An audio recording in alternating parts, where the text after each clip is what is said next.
caught up in another meeting, and then I realized I forgot my red today too, above all things. So I'm still the Chiefs fan. So I think we'll begin with the minutes, approval from our last meeting. They've been sent out, and if you, yes, the blue light's on anyway. So I would entertain a motion for approval. Sarah Kaler will move. Sarah moves. Oh, this is Jason. I'll we'll second. back up a minute. Let's do attendance. I know we got some people out there virtually, so I'll just go down the roster. I think that's the easiest way for Connie. So Sandra? Here. I think Robin is here. Yes. Gary? Gary plans to join us virtually. Lori? Here. Monica? Here. Good morning. Good morning. Sarah's here. Mike? Here. Mike Kagi? Here. Keith Rickard? Here. Jason Hess? Here. All right, got a quorum. Now we'll go into approval of the minutes. Sure, good thing I have people here to keep me on the straight and narrow. I heard a second. Yeah. Sarah moves approval, and Mike Brower seconds. Any further discussion? All in favor? Aye. Aye. Aye. Opposed, same Aye. sign. Unanimous. Move to the AG's office, and Chris, any update and any other remarks? Hello, Mr. Chair. Yes, we've got a couple updates. First and foremost, I wanted to give everybody the good news that we did enter a new settlement with a company called Publicis. You may have seen this on the news or in newspapers or national media, but I'll give you the quick rundown. Publicis was an advertising company retained by Purdue and a variety of other manufacturers to generate aggressive sales tactics for opioids and opioids propaganda, if you will. This is similar to the McKinsey settlement, so it's going to be a smaller settlement than some of the other more larger scale settlements, but it is a one-time payment of about $2.6 million, which we would anticipate sometime before the end of the year. The settlement is currently with the court. We're waiting for it to be finalized, but that money will be available sometime before the end of the year, hopefully before, I would say, October of this year to hit our fund. And so this is another win for us. And we're very excited about that particular win. I will say as well that we are continuing to work on other litigation matters, primarily monitoring what the Supreme Court does with the Purdue bankruptcy to see whether or not we will be able to recover anything out of that bankruptcy. I'm still, at this point, not anticipating an opinion before the end of June. I imagine that one might be one of the bigger ones they push off towards the end of the year. Other bankruptcy news, I believe we've given you an update on this, but I'll give you a reminder that due to Mallinckrodt's second bankruptcy, we have agreed collectively as states to a modified payout to essentially get the remainder of the money that we can out of Mallinckrodt rather than essentially becoming a lower tier creditor in the second bankruptcy.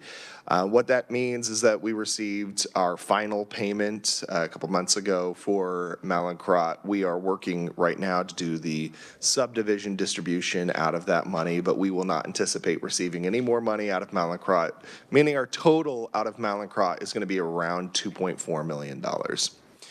Other bankruptcy news, because bankruptcy is what my life is most of the time these days. Indo Pharmaceuticals bankruptcy has changed in nature. It went from a 363 sale, which if you're at all familiar with bankruptcy, and if you are, I'm sorry, that's a sale to a creditor, basically a arranged sale of assets of the company, and essentially it's like it's a controlled drawdown of assets out of the company into another creditor to generate resources for other creditors.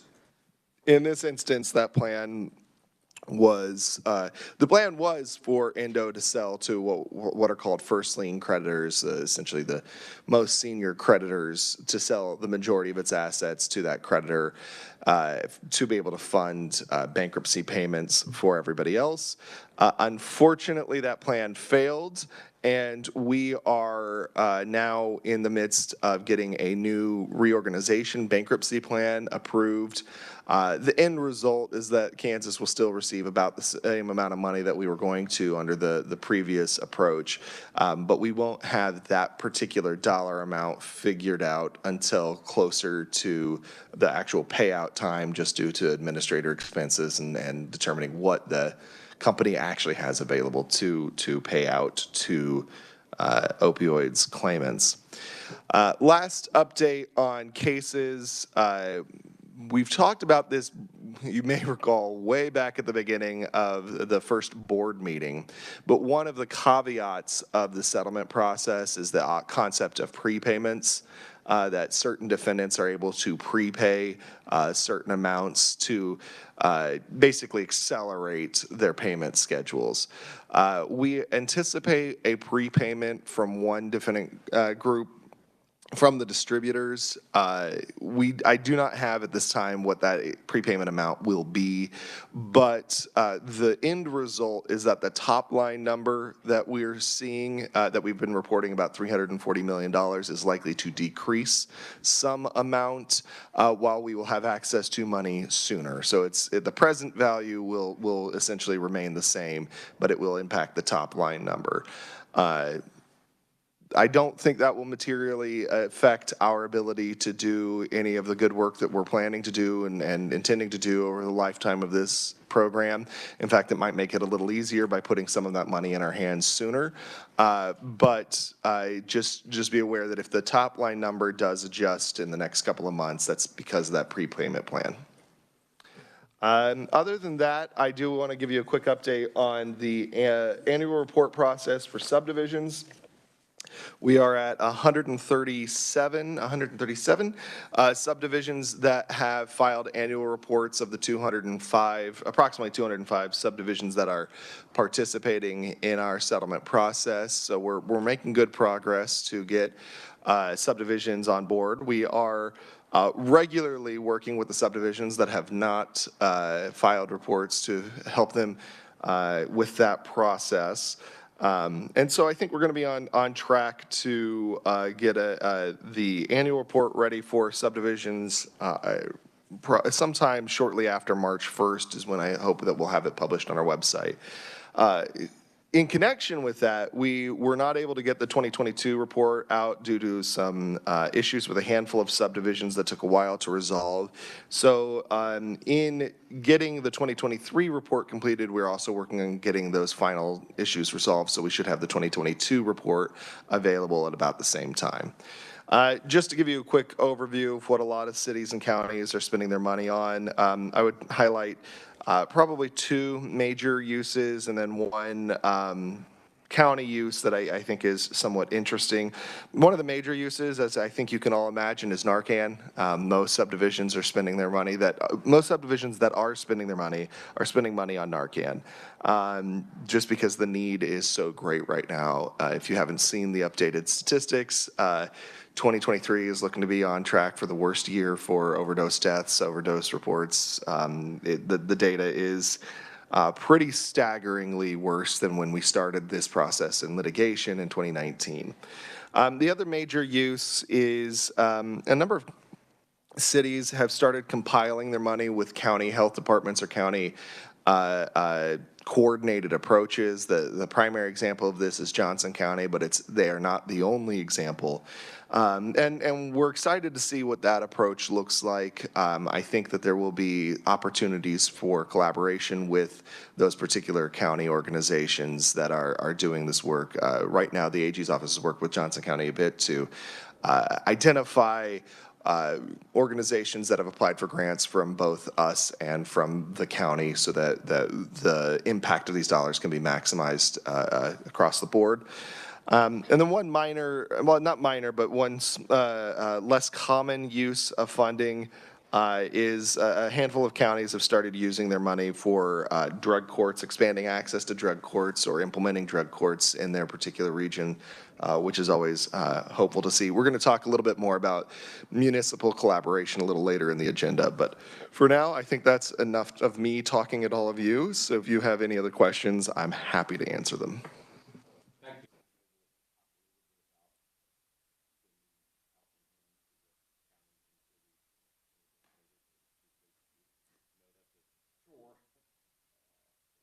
A chore I happily undertake, but definitely could use the assistance.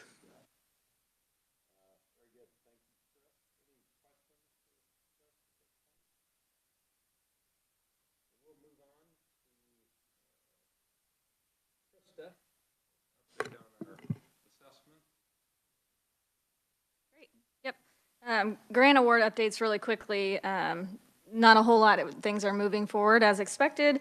The second round of prevention grant payments went out last week, and so that's moving forward as well. And the first large chunk of progress reports will be due on March 31st, so we'll start to see some outcome data at that point. But most of our updates come related to the needs assessment, so I'll pass it to Alyssa for that. Thank you, Krista. So for the needs assessment updates, we're continuing to work really closely with CPPR, and it's going really well. We are still currently meeting weekly with the project lead. While planning continues, the project has launched through the United2Transform.com website. So part of the planning that we have done with CPPR is around the idea of we want the needs assessment to be a project that's easily recognizable and to be kind of under one umbrella. So we move forward with United to Transform as this overarching theme. And so we have been able to launch the website and moving forward, all updates on the project's progress, newsletters, and engagement opportunities will be housed there. And really that purpose is, again, to have a landing page for any content, any webinars, any information that goes out through this process, but then also ensuring that there's a space for anyone who wants to participate or even just keep up to date on what is happening to have easy access to information. So that website will be continuously updated as work continues to be done. A key piece to the engagement process is a monthly newsletter that will go out to anyone who signs up for it. The newsletter will include a range of information that we're thinking, you know, ensuring that we're highlighting good work going on around the state, but it will really focus on providing updates on when webinars, in-person workshops, other feedback opportunities are going to be happening to really, again, ensure that anyone who wants to provide their input and be a part of this process is aware of when those dates are and they're easily able to at least hopefully engage. Sign up for that newsletter went out through various partner listservs and is currently being promoted on the United to Transform website and the Sunflower Foundation website. And as of January 30th, the CPPR has reported that there's around 230 signed up on that list. And so that's really exciting, and that's, again, something that we're actively promoting for anyone who wants to know anything about this project. To go ahead, there's a survey just for them to include their information, and then they will be signed up to receive the newsletter. Another update we have, so the first United to Transform webinar was held on January 30th. There was around 64 people who attended, including CPPR and Sunflower staff. And it was actually really great. The website now currently houses the recording, the PowerPoints, and so that will again be a continuous theme as we hold anything virtual that they will be posted there on the website. Right now, our teams are working together to establish a schedule for future webinars. The goal is to have those on a continuous basis throughout the project. We're just still trying to figure out, you know, what that looks like specifically.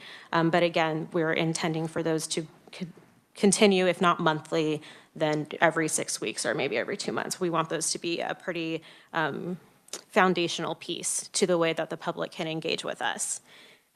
My last update is just, you know, as there's many different moving pieces, we again are continuing to plan out this entire process and what it looks like to engage all our various sectors and stakeholders. But I wanted to provide an update on plans to involve people with lived experience, as they are an essential voice in this work. And also we know that they are sometimes typically not included in these types of assessment at the level that they should be. So CPPR is currently working on creating a group of people with lived experience that will be convening. They will be convening them to be able to provide input to the process, provide feedback on how it's going, and really ensure that their voices are front of mind to ensure that the end product really reflects and includes those voices. And so we will continue to provide updates on other ways that we're going to be engaging partners and ensuring that we are getting as many voices and elevating those that are typically not included in these types of needs assessments. But I wanted to share that one because it is really exciting that seems like that'll be coming together pretty soon. And I don't know if anyone has any questions. I do. Good morning, it's Monica.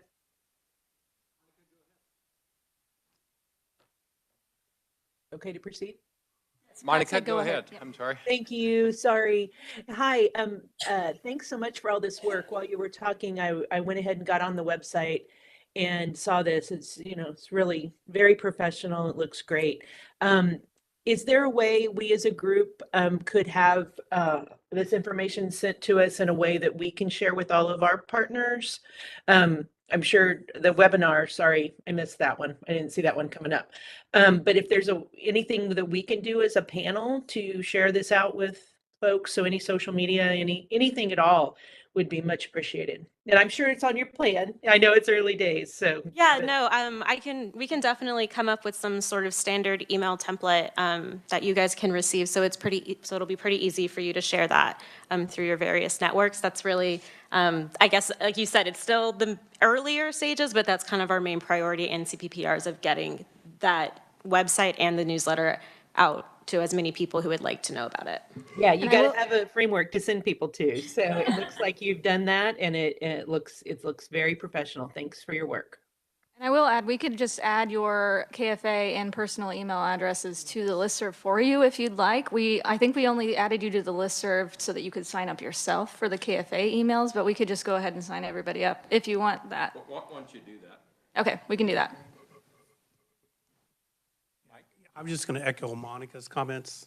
I feel like I've dropped the ball as an appointee of the Kansas Association of Counties, that I did not inform them that a webinar was occurring last month, but I didn't know it was occurring myself. So I just want to be a good steward of their appointment to this board, and so that's my only thought there.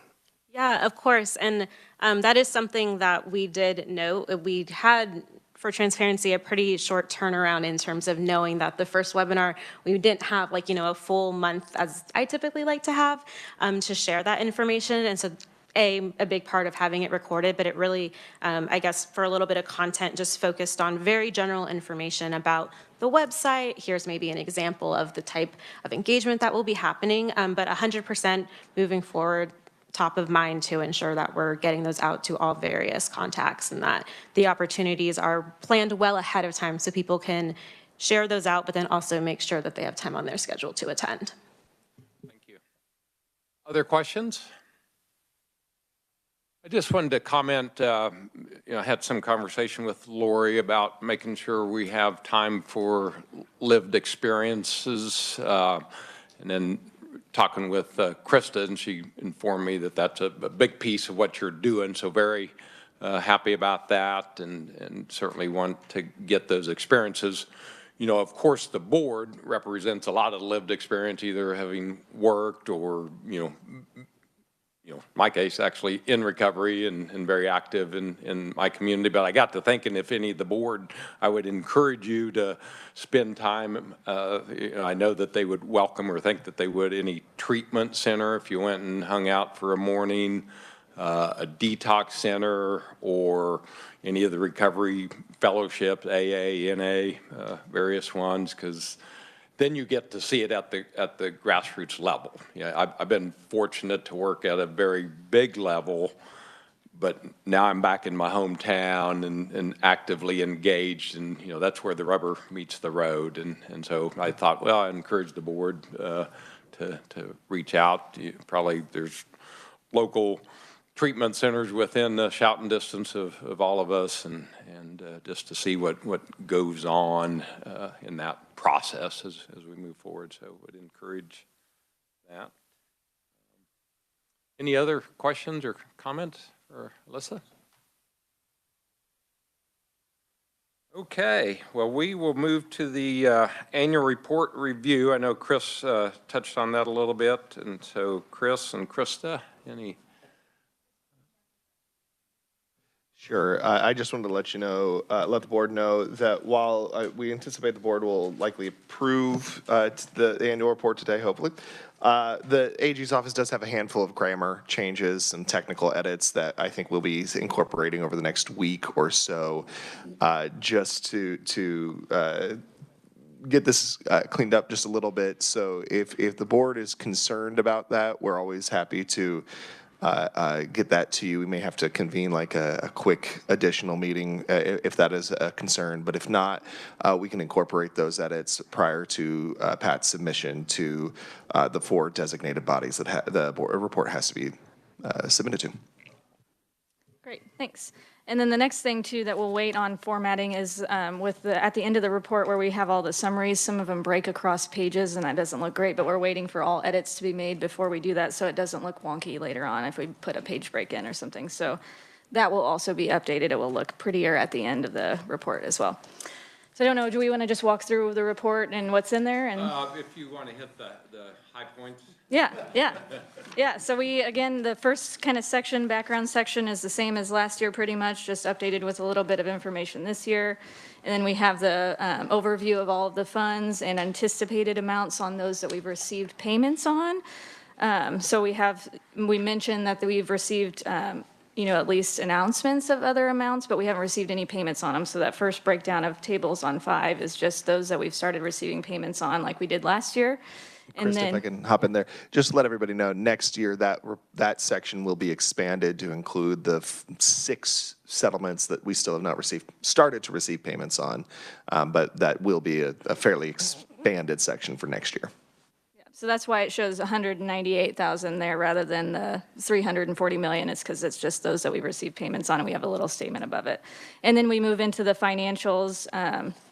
In the different financial reports. Of course, this report is a lot more meaty than it was last year because we hadn't spent anything. So you'll see all of those breakdowns there.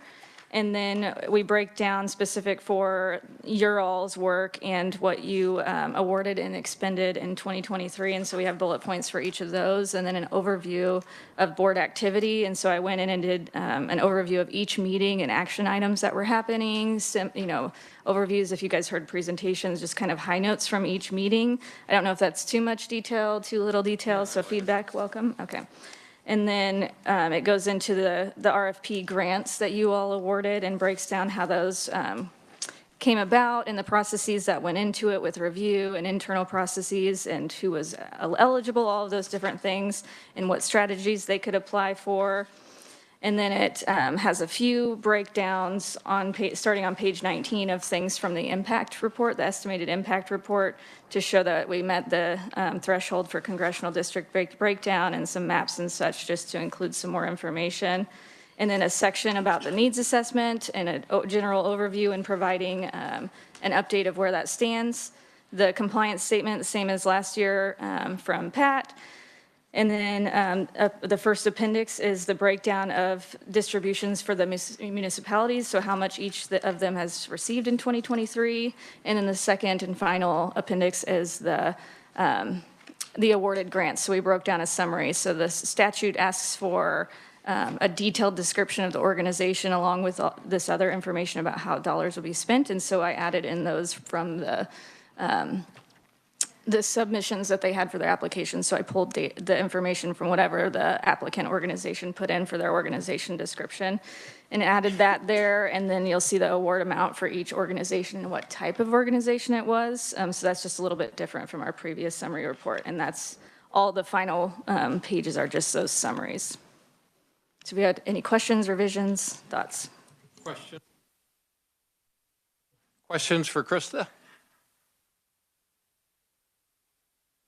My comment is I'm very impressed with the report so far. Gives a lot of information. You know, every now and then I hear questions out there, which would be a normal thing, and I think this addresses all of those. So appreciate the work that you guys have done in that regard. So look forward for the final project or final product. And when do we have to have this submitted? The deadline's March 1st, and that would be you submitting it to the Attorney General, the Governor, the President of the Senate, and the Speaker of the House. And once that's all submitted, we do anticipate also uploading it to the opioids page on the AG's website. Perfect. Thank you very much for the presentation and hitting the highlights. And as we go forward, if you look through there and have any questions, feel free to reach out to me or Krista or Chris. And Mr. Chair, I'm not entirely certain if on procedurally, but I believe last year we had the board take a vote to adopt the report for approval, essentially, so that you could submit it. I don't know if that was something you wanted to do today or. I'm certainly open to the wishes of the board if somebody wants to make that motion. Chris, before I'm happy to make that motion. Do you want me to make the motion contingent upon a few small? Okay. Yes, subject to some technical amendments, okay. Yes. I move that we approve the annual report for the Kansas Fights Addiction Grant Review Board, subject to a few small amendments. This is Sandra. I'll second. First by Sarah, Sandra seconds. Any further comments? Seeing none, all in favor? Aye. Aye. Aye. Opposed, same sign. Unanimous. Thank you. Moving on to number 6, which is... Mr. Chair, I'm sorry to interrupt you one more time. Who was the second on that? Sandra. Okay, thank you. Number 6, I know we hit on this a little bit already, but just want to take some time with getting the information out there. I know we've had the city and county volunteer, I guess, to help disseminate information. They've been getting questions about the proper usages and talking with Chris. I know the AG's office has, you know, obviously been in discussion because that's part of what they do, but also to provide means to clarify the proper usages and what is allowed and not allowed. And I know suggestion of perhaps using those two organizations to put together a webinar, something like that, just to, you know, disseminate the information in any way possible. So open to any discussion around that or thoughts. Chris? Yeah, Mr. Chair, if I can just offer some additional context there, some additional clarity.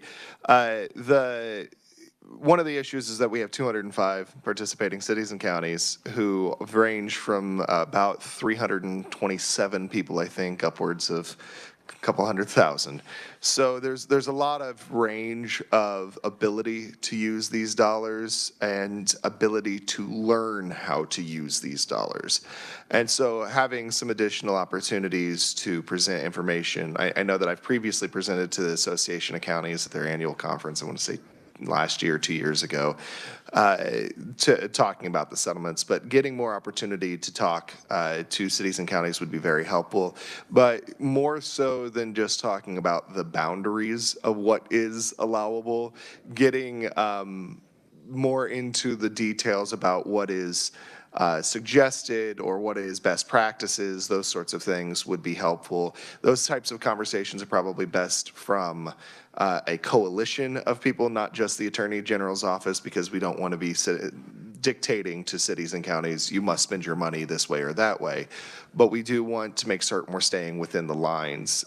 The other reason, though, that having a coalition of support on this particular issue is that I am not a subject matter expert on addiction services. As long as I've been doing this, I'm still not what I would call a subject matter expert. So having people who can help give guidance to cities and counties on what are the things you can do with the resources that are available to you, a city of X size or a county of Y size, would be helpful. And I know that, Mr. Chair, we've talked about this before, but I think a long-term goal would be to try to get some kind of maybe like a menu of options or something to that. And I don't know if it'd be off the shelf, but something more detailed than the specific list of approved abatement purposes, which I classify or call medium level, where it's not detailed enough for a city to just take that list and implement something off the shelf. So getting those kinds of resources together is something that the AG's office would greatly support, especially to help better deploy the funds that are going to the cities and counties.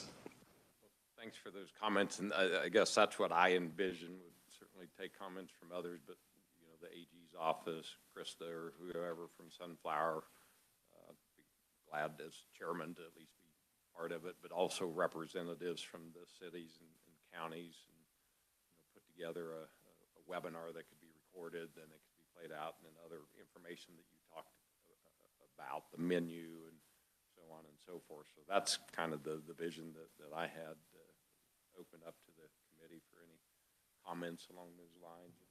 Anything else, Mike? I'll just, this is Mike Brower, I'll just comment briefly because we were discussing this with our county commission over the last couple of weeks. It's serendipitous in the timing. But we've used a couple of tools. One is the United Community Services of Johnson County has put together a presentation on this. And so we have offered them up to several municipalities in Johnson County, and they have gone and made additional presentation. So I'm going to offer their services. But also, National Association of Counties website on this topic has some really good videos that are available. They do not have one specifically on abatement strategies or uses that, you know, or kind of the legalese of the uses, which I think you get leaned on quite a bit for, Chris. But I also think if we had a request of a strategy that we wanted NACO to cover, we could put that forward and see if they would. Sure. So, and I'm not aware of others. I'm sure there are other websites or organizations that are providing this as well.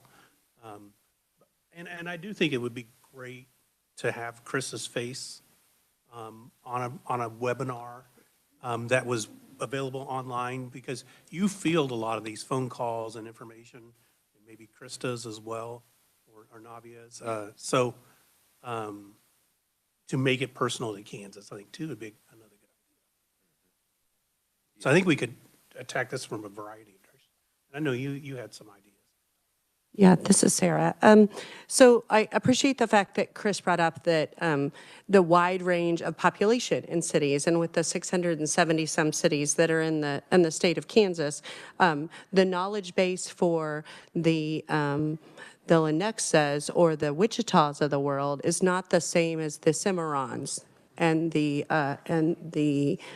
smaller communities. So I certainly would like to kind of create a bridge there, because some of those cities really, they have part-time staff, and they're not full-time in on this. And so if we can help them too, that doesn't mean opioids are not affecting their population. In fact, they probably really are, and they need it just as bad.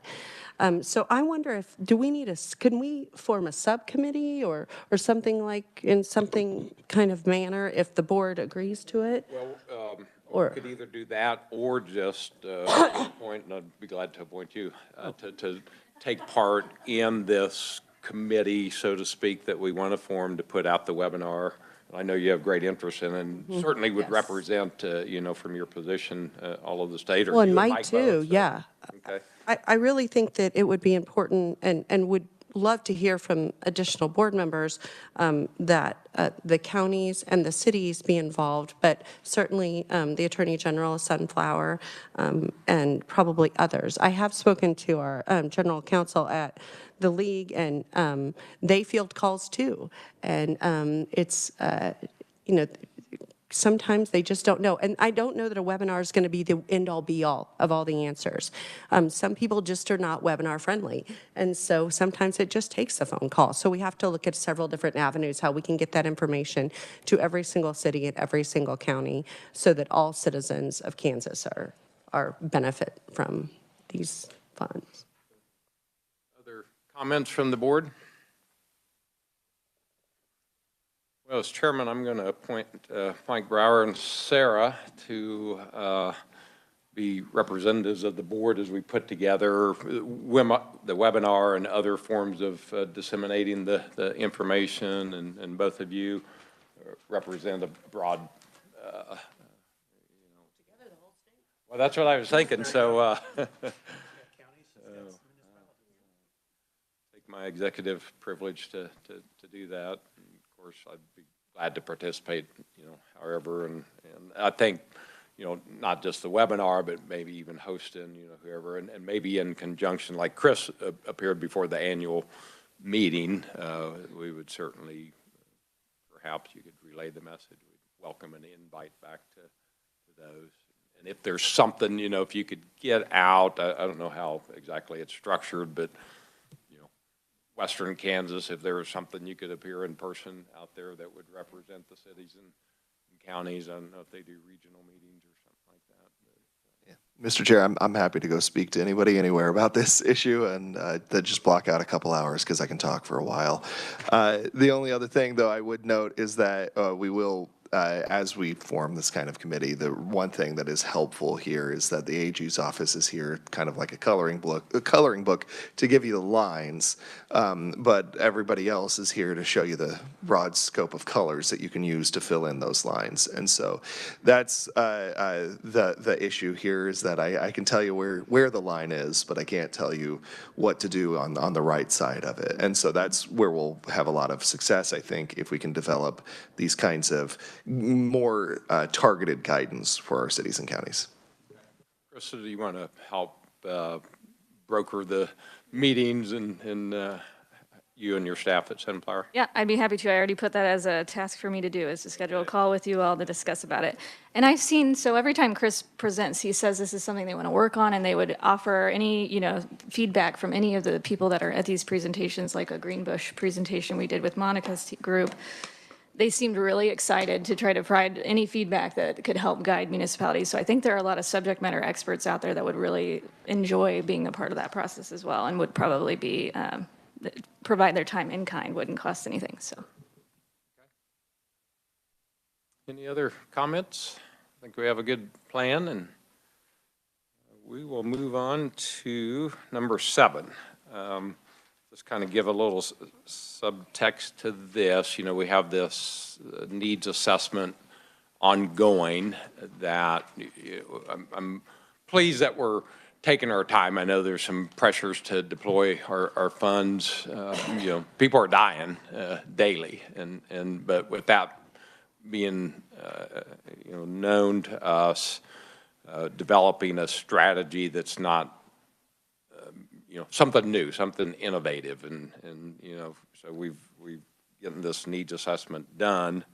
But I wanted to throw out there to the board is potentially with modifications. I think RFP 1 and RFP 2 was well received.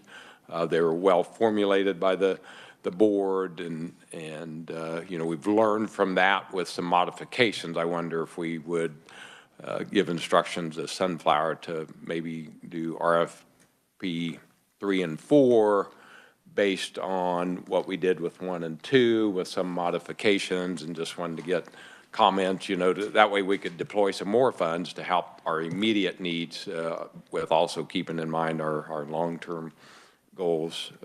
So throw that out there for discussion. Agreements or disagreements? Chair, this is Mike Brower, and yeah, I kind of assume this is the direction we might take for 2020, or I guess distributing $2025. And I think it makes sense as we wait for the assessment. And so I think keeping the process as similar as possible is going to be more comfortable for everyone, including the organizations that made application or would like to make application. I think when you talk about some minor adjustments, the only two pieces that I wonder, and I don't know, but I wonder if we could have improved on somehow is is did we value the quality of the application in our ranking, which is a tough line, but I know just in hearing from some nonprofits that the agencies with these fantastic grant writers, and I know of one, yeah, and I don't know a lot about evaluating grant applications, so I don't know if there's a way to account for that, but I think Krista has an idea. Yeah, we did some of that with the external reviewers during the discussion. So there were some that were maybe not perfectly written. They were not maybe the best written applications, but they were really impactful strategies. And so that carried weight in the review committee. They may have scored more poorly individually, but when we had those discussions at the end, thought, okay, well, here's the mix of strategies that are at the top of the list currently, what's missing, or what would happen if, this organization didn't receive funding into that area, would that create a huge gap? And so there was some of that, but I think always room for improvement, and we're open to any suggestions on how to consider that. If I can offer also one thing that may be helpful, I know that when we were in the review process the first time around, I don't know if Sunflower felt this way, but I certainly felt this way, that if I had questions about a grants application, I didn't feel that we had the empowerment to go to the applicant and ask for additional information for clarification, things like that may have been able to clarify certain questions we had about the application ahead of the board's decision-making process. We waited for the board to give that kind of direction.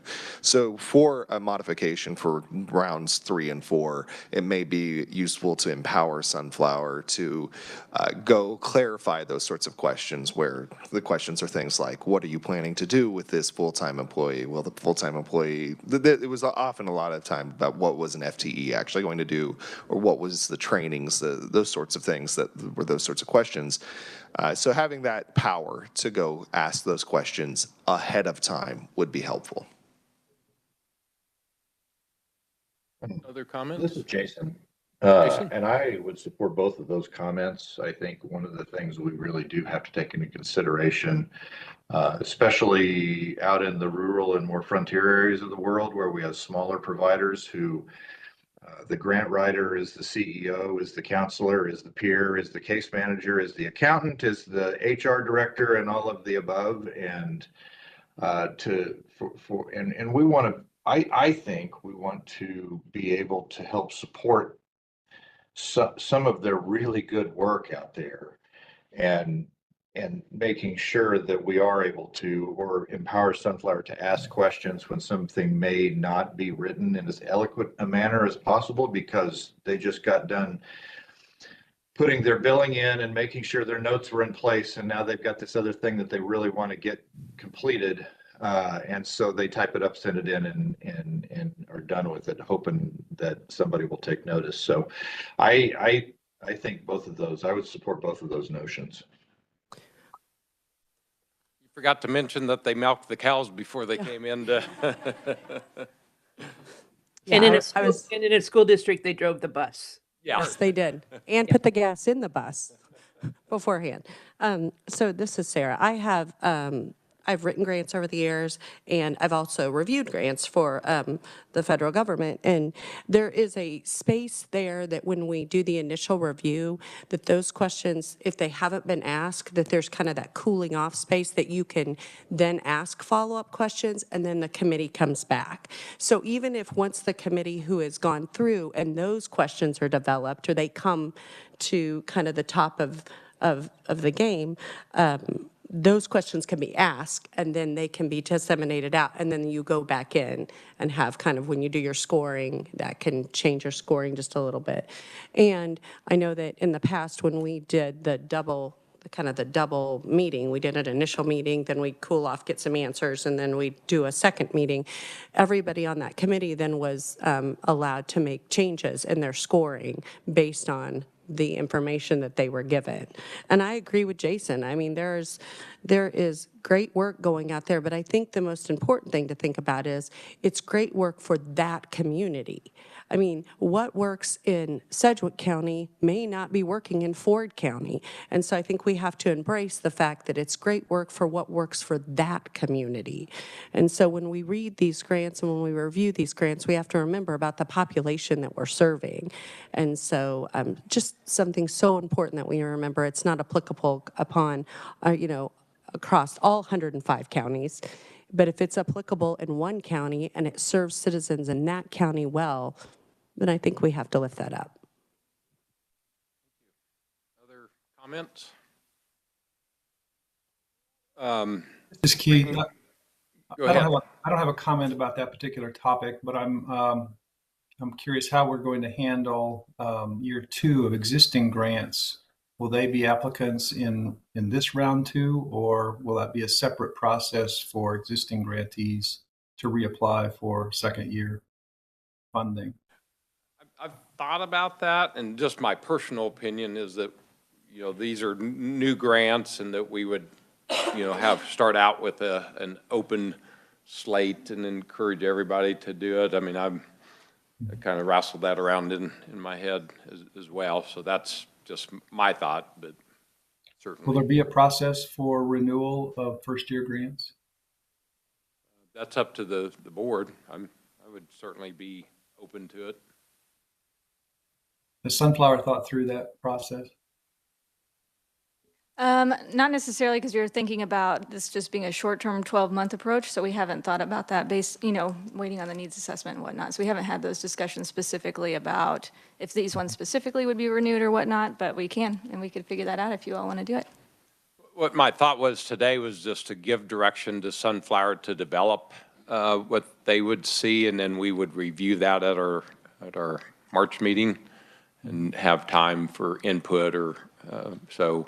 Any of these suggestions, I think, are good to have today, and then empower Sunflower to develop the RFPs, based on the discussion from today, and then it'll be presented to the board in March for approval or not, with open to modifications at that time as well. Yeah, that's what I was thinking. I could come prepared with the minor adjustments to strategies, because there were some, like in the healthcare sector, that were kind of confusing. So adding some specific language and maybe adding fentanyl test strips back in, because those are now legal and they weren't previously. And things just for the board to consider. So questions like, are they renewable? Do you want to be able to extend those grants? Do they apply within these? Like questions for you all to discuss after you've looked at the strategies and whatnot. And then I think 2 things to consider are probably revisions to the rubric. And I think Gary, during one meeting, mentioned something about making sure we include importance with integration or sustainability. I need to go back and look at my notes to see what discussions we had from last time for feedback to make sure that we're integrating those things in as well, but then coming prepared with those suggestions. One thing that might also. I'd imagine that first-year grantees will be asking, should they apply for the second year in this go-round or wait for a renewal process, my guess. Yeah, we'll make that one of the discussion points for sure. One thing to just remind the board about your statutory role. You do have the statutory authority. It's not a command that you consider this, but it is an authority to consider whether or not a grantee has received any other opioids funding in your decision-making process for whether or not to award a new grant. So the statute doesn't give you direction one way or the other on how to consider that, but that is an authority that you have while making these decisions. The other thing that I might suggest for the board as Sunflower is developing these RFPs, and it may help either broaden or narrowly tailor the RFPs, is if you have a budget in mind or a amount that you are thinking of making available for these RFPs, because that can impact the scope of what this RFP looks like. That's a good point, and in fact, if we could give them some direction today with, of course, we have the option, like we did exercise, to increase that amount when it comes right down to it. So I would certainly be open to, an amount. I guess I'll start the bidding here. If we maybe $4 million for both at each one. And that's just not based on anything, just to throw it out there based on what we did before. So if there's, the board would like to do more or less than that, or at least give direction, again, we'll make our final decision next month, I guess, so. Chair, I'm going to counter your bid with 4 million for prevention and 6 million for treatment, which is what we did last year, I believe, so.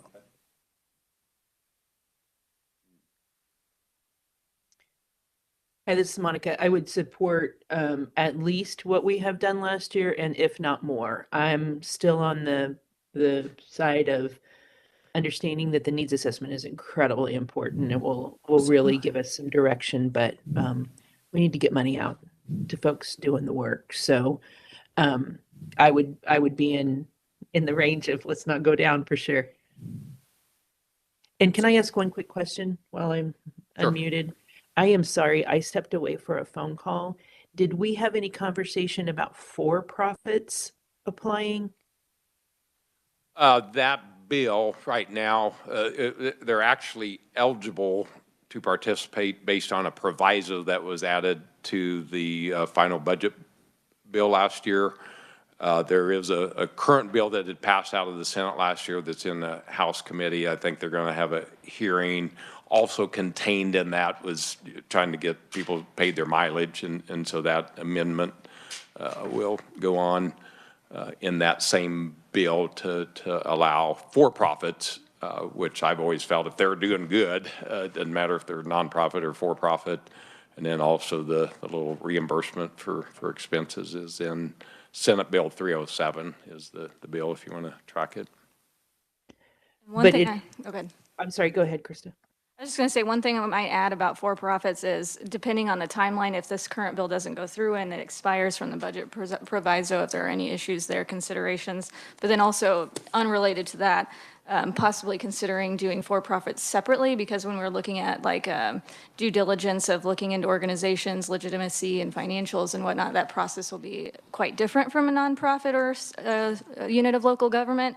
And so it might be helpful for our internal processes at Sunflower to do those separately the first time around, to just try to figure out what that looks like for for-profits, just so two considerations to throw out there.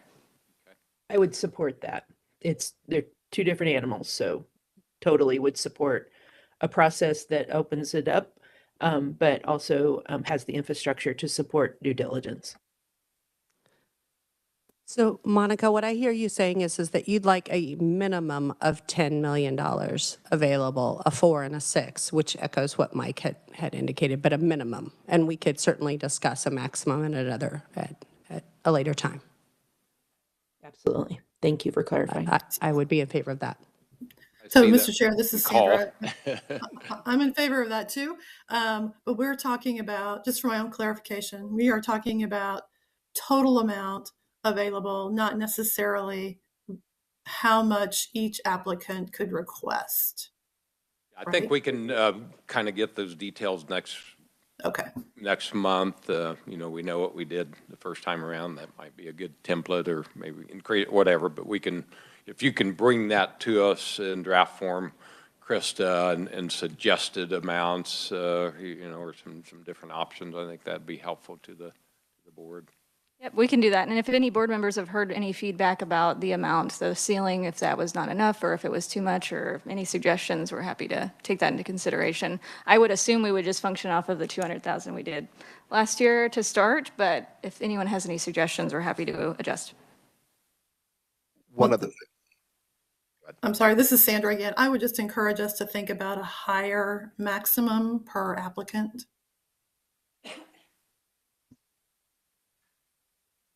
This is Gary. I would second that. I think, you know, I was the one that made the comment about sustainability, and today, $200,000, I mean, how far can that really go? So I'd like to see us be able to make sure that some of these programs can be, you know, withstand for a period of time. And then one just procedural question. I can't remember how much cash we have in the bank.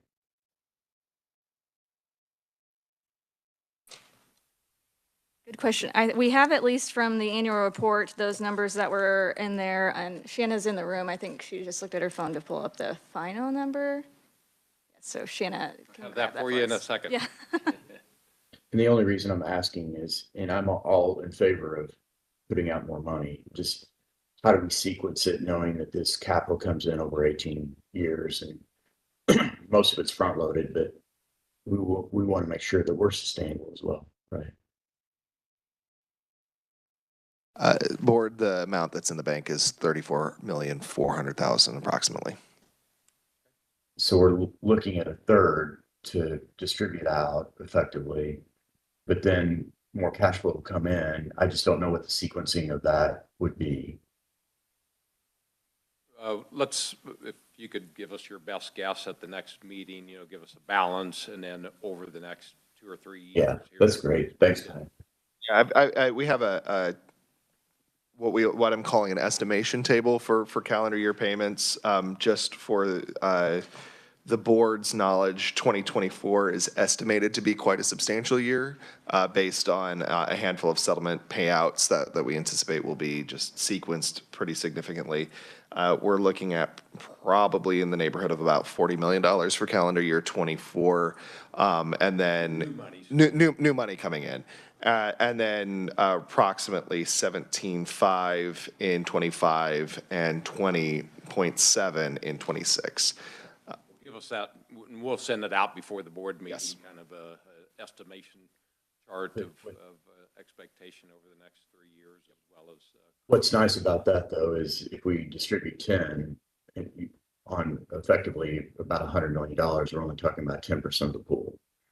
So, I mean, I don't know that I need any more detail than that. That makes me feel very comfortable. And we'll, obviously give you that direction of 10 today, but, when we get to actually doing the granting, we reserve the right to increase it if we feel like it. And Mr. Chair, just one other suggestion that might be helpful for us as this process is developing. If there are specific strategies that you would like excluded from what was in RFP 1 and 2 for RFP 2 and 3, or narrowing of potential target applicants that you're seeking funds from, or broadening of target applicants that you're seeking grant applications from, that sort of information would be helpful. Probably not today, but definitely as we go into approval of that RFP process.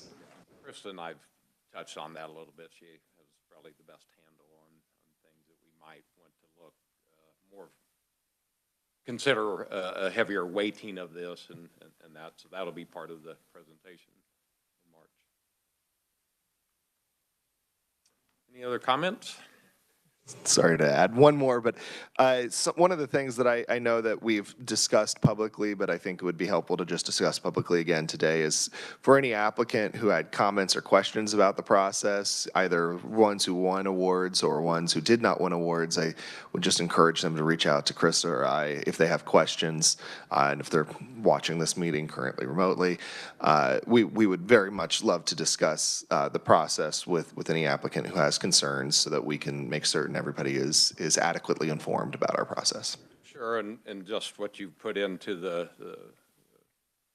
what we call that, the annual report, excellent job of explaining the processes and that as well. So, yes. I have one quick question too. So when I'm putting together the sample RFPs, would you all want me to also put together, so RFP 1 and 2 would be, again, with some adjustments, of course. Would you want me to also do a draft RFP for renewals separately from that? For the Why first don't year? you prepare that, if not too much, and then we can decide if we want to treat that as a separate item or. And this is Mike. I'll just wanted to share my experience on that. I've served on for several years on alcohol tax dollar distribution committees with a couple of different counties. And the way that we've looked at that is we in both the counties I worked with, it was a clean slate every year. But if you had previously received money, you had completed your reporting, you in your new application commented on success numbers around outcomes that you proposed. That was kind of the only renewal process. So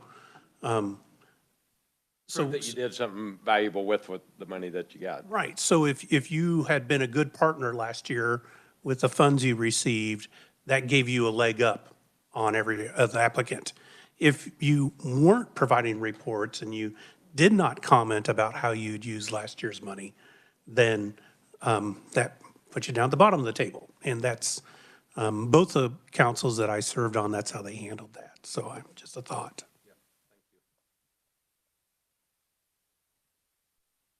All right.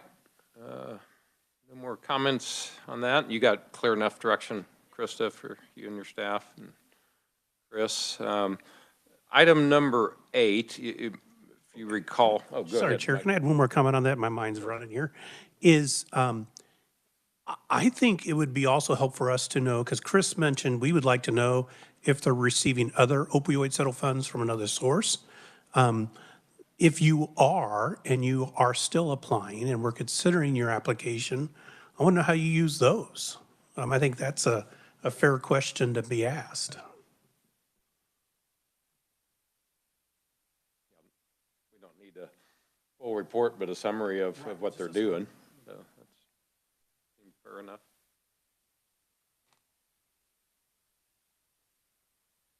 Other comments? Okay, moving on to item 8, you might recall the presentation that Ed O'Malley gave, and then some discussion about potential collaboration, not just with the Health Foundation, but perhaps other entities. You know, I anticipate that a lot of what we'll do with the needs assessment is to encourage collaboration with the resources that are currently out there, both financially and just with services provided. You know, my experience is that there's not that there's an unwillingness to collaborate, but just don't know, you know, and so if we can, and Ed is undertaken with their foundation, kind of the same efforts, you know, more globally than ours, but, and so if we're going to encourage collaboration, it's like, well, maybe we ought to do a little of that ourselves and you know, really, you know, be able to get more bang for the buck. And so Ed kind of took the initiative of putting together the white paper that was sent out, just kind of as a starting point, you know, so would entertain any comments about, yeah, let's keep working towards that, knowing that that's kind of the base of where we start from, and just give direction, or, you know, this doesn't look like it's a good fit for us or whatever. I mean, we have boundaries that we got to stick to, and Chris will monitor that for us, but I'm actually kind of excited about the effort to partner with some other entities, and particularly if maybe some of our initial from this collaboration, and I would anticipate that several members of this board would partner up, you know, with members of if it's the Health Foundation, and you know, maybe 2 or 3 or 4 entities, and come up with a way to encourage collaboration amongst different entities out there. So not any preconceived notions of what that'll look like at this time, but that's kind of a general view. So would welcome any, you know, either a nod that, yeah, let's keep moving forward, and you know, it might come up with something in a couple months, or it might be 6 months, but it feels like something somewhat innovative, and but also a way to deploy dollars to help those that we're tasked with helping. Well, and Pat, if I could I offer a couple quick thoughts, Pat? Sure, This is Ed O'Malley, absolutely. just joined. One, thank you again for the chance to visit with you. Pat, thanks for the invitation. Enjoyed my brief time with you a few months ago, and just want to continue to say how much I appreciate, and the Kansas Health Foundation appreciates the great work you all are doing. And we do see so many synergies. You know, the issues you care about, we care about. The issues you're working on, we're working on, or will be working on, or our grantees are already working on. And it seems like there are great opportunities to connect. Just a few opening thoughts, and then I think success, Pat, is, excuse me, Mr. Chairman, I think success is that we just have the idea on the table. And I think the goals of the idea are more important than the ideas themselves. but maybe just a few quick comments. One of them is there are great examples of collaboration that happens right now in Kansas. I know you all are connected to the Sunflower Foundation. And for example, we meet with the Sunflower Foundation frequently. Last week we're together with Brandon, and I believe we'll be together again next week. And we often meet and engage and find ways to work and support each other, as well do some of the other foundations in the state. And more collaboration does seem like it would be useful. And a lot of our deep listening that we've done over the last year and a half, what we're hearing from Kansans are really two things about collaboration. One, most Kansans are recognizing that solving our toughest challenges will require people to work together who don't have to work together. To require people who don't literally have to come into the same room or come to the same table to get in the same room and get at the same table. But the second thing we're hearing from Kansans as we do this deep listening is there's a lack, this might be the wrong word, but a lack of infrastructure to support collaboration. It's hard when you bring entities who don't have to work together. It's hard to help them figure out how they should work together. So the idea in the concept paper, and by the way, the concept paper is just a nutty idea. And Monica, you know me well. Some of you know me well. I mean, I got a new concept paper every week. So it's just a nutty idea. But the objectives of it are really to do three things. Number one, create that infrastructure needed. We're going to need a lot of people locally, regionally, and across the state working together. We probably need a group of amazing experts who can support that collaboration. Good news is we have a lot of these people in the state already. A lot of them are at our universities. They're in other organizations. But if we could supercharge this collaboration infrastructure and have that support, that could be a good thing. Second objective is to create collaboration as the norm, make it the obvious norm rather than going it alone to try to solve a problem, a civic problem, make it the norm and ultimately just get better results. A couple ideas, they might be the wrong ideas, but the ideas are pool resources together, which by the way, Brandon and I were talking about this in our meeting last week. Funders don't have to work together to still be able to do really interesting things. You all can put your money out the door doing neat things. We can put our money out the door doing interesting things. But that doesn't mean we shouldn't work together. It doesn't mean we couldn't have outsized impact if we did work together. So the concept is pool money together. I'm not sure what the right amount is. Use those resources to create that one-stop shop for collaboration infrastructure type approach and to create a grant program that resources and rewards collaboration. Mr. Chairman, thanks for the opportunity to visit with you over the last few months to kind of cook up this idea. Hope the concept paper is useful. Full disclosure, we haven't even talked about this much inside our organization yet. It's such an early idea, but I appreciate the chance to get it on your all's radar screen and appreciate, Mr. Chairman, the chance to co-create it with you. Thank you, first of all, just for making time today. I know you're involved with some other things today. Really appreciate your willingness to at least talk about this and would open up any questions directed to Ed from the board. Mr. Chair, this is Monica. Yes. So most good things start with a nutty idea. And I agree with what Ed said as far as, the sentiment of folks out in the field. There are many of us who are forced to collaborate, and that's an okay thing too. But big good things come when you're not. But it is so incredibly hard. So I agree that it would take a few people sitting down and taking a nutty idea and just continuing to work on it. I'm lucky to serve on the Kansas Children's Cabinet and Trust Fund. We recently entered into an agreement and a partnership with an outside foundation and basically leveraged both of our monies to support early childhood in Kansas. And I don't know why we didn't do it a long time ago. And well, I do know, nobody came to the table and said, let's do it. So I appreciate that Ed has come to the table. I definitely think it's worth continuing the conversation, and I would be happy to be one of the people that maybe works on the nutty idea to bring back to the larger group if the group as a whole at any point in time thinks that that's something we want to do.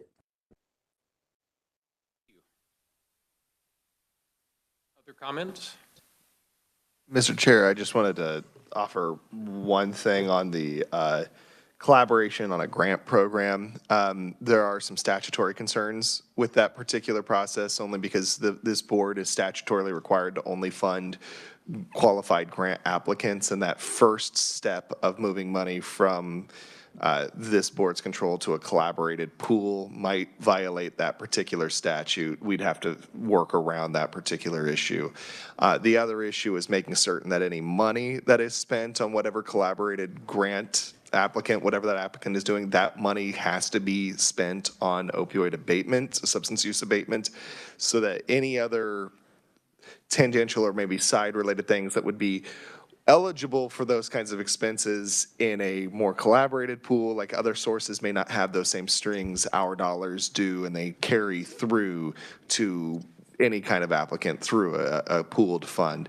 It may be easier to do sort of matching grant, a collaborated matching grant sort of process if that was something the board wanted to do, but the pooling of the funds itself is probably something that would be I don't want to say it would be against the statute at this time without having done more thinking on that, but I think that raises serious concerns about that particular element of the statute. If I, And of yeah, course, if we'd I- want to, go ahead. Well, yeah, I think it was a great point. So we might think of the word pooling in quotes and think more figuratively, not literally, because every funder would have those same dynamics. You know, there are only certain organizations we are legally allowed to fund. So that's a great point, and it's the spirit of the working together that I think would have to be fleshed out in a way that would work consistently with the governing regulations and documents of any funder involved. It's a great point. You know, I guess just to throw this in to think about is that for sure we have to operate. I know we have court orders plus also legislation that guides us, and it's an important distinction. It seems like we have a lot of latitude, you know, when you talk about substance abuse and curbing that. I mean, it affects every facet of our society, and those, you know, come from the court orders. Legislatively, you know, perhaps, you know, those that make the law can change the law, and you know, hate to see that, you know, we kind of put into statute things that limit exactly what we're wanting to accomplish. Maybe that's why entities don't work together, because statutorily they're, you know, it's a roadblock. So maybe something that we look forward to working on. Several of us have been in that body, and I think they would be receptive, especially if we're showing how to maximize our dollars instead of being protective and restrictive on it. So that's kind of some pipe dream out there, but wouldn't want that to prohibit us from doing good work. And Mr. Chair, the statute actually does encourage collaboration. It's the only limit is the funding of where that money is being pooled. But I think the idea of collaboration in concept, in spirit, but maybe not necessarily a pooling of funds is well within the scope. Specifically, coordinating with a group like KHI is specifically, KHI is not specifically called out, but coordination with other groups is specifically called out in the statute as one of your mandatory duties. So yes, that type of collaboration is at the heart of the statute. Thank you. Lori, a question? I just wanted to share that I support this idea of looking at ways to collaborate and coordinate, and wanted to suggest that if you haven't heard of the Stanford Social Innovation Review, that's a great resource to look at the role of grant makers in collective impact. And I think it would be a great framework for us to consider as we're looking at how to move forward with additional collaborative efforts. Any other comments? Lori, this is Mike. Lori, could you repeat the name of that Stanford Social Innovation? Is that what it was? Did I Yep, get that right? you've got it, Stanford Social Innovation. And it's collective impact. So if you just Google collective impact, you'll get a lot of resources on it, but it originates out of that Thanks. group. And I think there's even a specific, some specific resources for grant makers in supporting collective impact efforts. Thank you for the comments. I, wanted to get a general sense of the board. We've done a great job of being collaborative amongst ourselves, and Ed's still with us here. It seems like the direction might be that we would form a subgroup, so to speak, that would work on this project over the next couple months, and with input from the board, and then going forward, Ed's obviously needs to speak with his board, and if we, again, what I wanted today was just a nod that, okay, let's keep working towards this, knowing that there's a lot of great things we could do from it, but we certainly want to stay within our boundaries, and Ed does too, and maybe perhaps, identify several other entities that would seem to be a good fit, and then just get something out there. It excites me, any kind of innovation, to do something that could benefit in a greater way than what we're doing, and not just in our narrow scope of solving the world's problems, but maybe we could have a template that would encourage more of this. So I appreciate Ed's time today, and he's a very innovative person that I've had the great fortune to come to know well. So Ed, appreciate your time. Any parting comments? There we go. Mr. Chairman, just thank you. There are probably 97 big questions that would have to be answered to determine whether this is a good idea or not. And every entity involved would have to go through those same 97 questions. So lots and lots and lots of steps. I think, maybe a small group getting together. There are some other amazing funders in the state who I think would be interested in being a part of this exploration as well. So, Mr. Chairman, maybe you and I and Monica, if she's interested, or others, can maybe just touch base offline and think about how we just keep the ball moving. But and if it's not this idea, I think the thing we want to keep in front of us is we're going to be better together, and we need to model the very type of collaboration that we hope to see on the ground. So thanks for the opportunity. Thank you, Ed. Go Chiefs. Just one moment on that particular point. We do have to worry about open meetings on those sorts of things. So just you can touch base offline with individuals. Just be careful not to. I'll have Lisa explain that particular point. It's just, you can talk to individuals, but don't talk to anybody else about it. The better thing to do is bring it here next time if there are things to do, or talk about it in your committee meetings that will be covered by the COMA. And that's to avoid any violation of the COMA, which is very important. Yep. Thank you. Yep. We want to stay between the lines. We don't mind butting up against them. But, Mr. Chair, yes. first of all, what would we do without Chris? Keeping us in line. But I want to confirm, we can, as long as we don't have a quorum, we can have conversations, correct? No, that's a very dangerous way to consider that. If you have a subcommittee, any entity, once the primary group is covered by the COMA, anything else that's created is also covered by the COMA. And so don't fall into that particular trap, if you will. Protect yourselves. Having Okay, I'm going to ask a follow-up there. I heard two things. So I can talk to Ed, but I can't talk to Pat. Talk to individuals. The thing that I'm cautioning you about is that you have to be careful that it then doesn't go to another member, that the whole notion of serial communications, that one person would talk to the next person about what the first person told them or somebody else, and eventually you might get to a majority of the membership of the body, and that's a violation of the coma. So that's what I'm cautioning you about.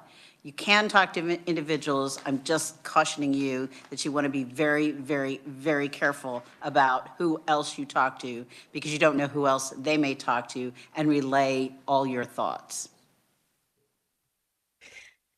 Okay. I appreciate the caution, and I'm making a funny here, and that's where collaboration dies. That I'm just being sarcastic. Thank you. I tend to agree. Okay, well, we'll move forward, and again, we'll keep between the lines and take heed with the COMA requirements, but also we don't want it to impede us. We just have to be cautious of those concerns. We are a public entity. I think we're at the end here. Any comments from the board going forward? Our next meeting is March 8th.